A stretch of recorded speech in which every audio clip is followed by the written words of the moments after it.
আমন ফসলের ক্ষতি হতে পারে। অসম অনিশ্চিত বৃষ্টিপাতের ফলে রূপা আমনে হাঁড়ি থামে আমার ঘরছে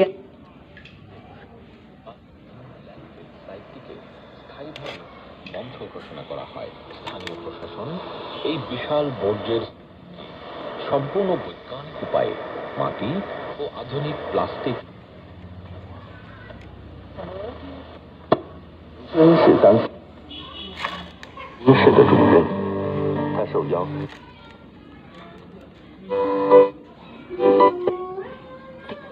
পর্যন্ত 3 থেকে 5 সেন্টিমিটার, চারা রোপণের 11 দিন পর হতে থোর আসার পর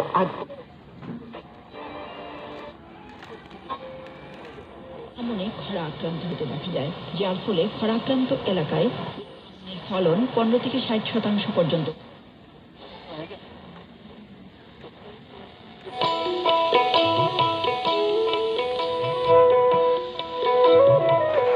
সেচ জরুরি হয়ে পড়ে।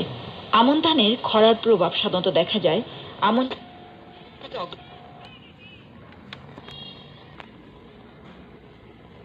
হওয়ার খবর।